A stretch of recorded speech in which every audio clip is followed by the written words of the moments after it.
Hello friends, this is Nirja Dhingra, PGT Mathematics from Dhingra classes. Today I am starting chapter 3 of class 12th mathematics, that is matrix.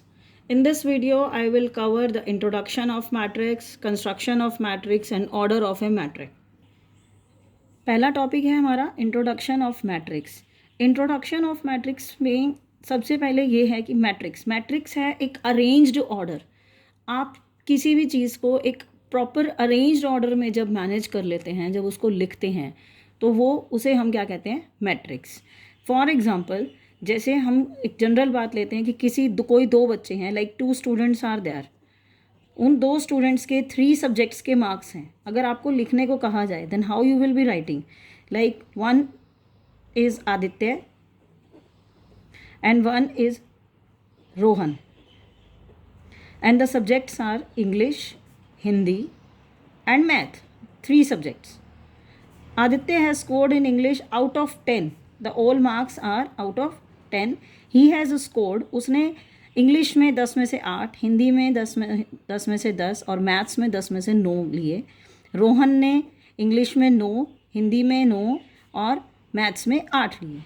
So this is a proper arranged method. ये एक proper arranged method है 2 बच्चों के 3 subjects में marks लिखने का. ऐसे ही हम कितने भी बच्चों के किसी भी सब्जेक्ट्स में मार्क्स लिख सकते हैं. सो हमारी मैट्रिक्स, यहाँ हम मैट्रिक्स को बनाएंगे किस तरीके से, 8, 10, 9, 9, 9, 8. जब हम मार्क्स को एक प्रॉपर अरेंज्ड फॉर्म में लिखते हैं स्क्वायर ब्रैकेट्स के अंदर, it's not about the marks number.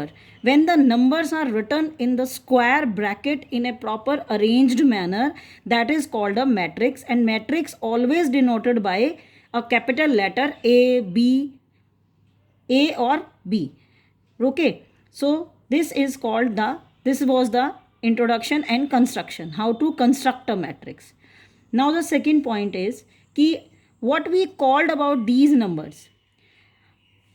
The horizontal line, the numbers which are written in a horizontal manner, these are called row. The numbers written in vertical manner, अगर कोई भी जो number horizontal manner में लिखे हैं उनको हम कहते हैं रो. जो नंबर वर्टिकल मैनर में लिखे हैं उनको हम कहते हैं कॉलम. सो बेसिकली मैट्रिक्स क्या है? Matrix is an arrangement of numbers in row and column format. Okay, anyone is having any doubt, they can ask me in the comment box. So now in this A matrix, if we talk about matrix A, तो matrix A के अंदर total row कितनी हुई? row 1, row 2. Total रोज कितनी हो गई हमारे पास यहाँ पे? 2. अगर हम कॉलम की बात करें तो column 1, column 2, column 3. So columns are 3.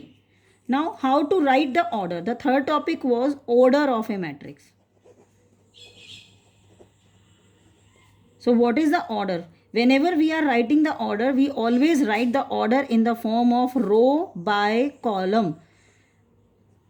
अगर हम मैट्रिक्स A की बात करें तो मैट्रिक्स A में कितने रो हैं? 2. कॉलम कितने हैं? 3. सो ऑर्डर क्या हो गया हमारा मैट्रिक्स का? 2/3.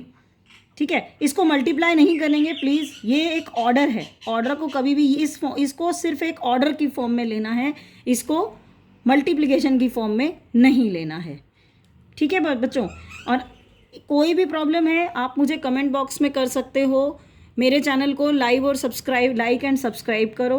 इसके बाद नेक्स्ट पार्ट के अंदर हम बताएंगे कि इसको कैलकुलेट कैसे करते हैं, इसका मैट्रिक्स के टाइप्स कितने होते हैं. So stay tuned with Dhingra classes. Thank you.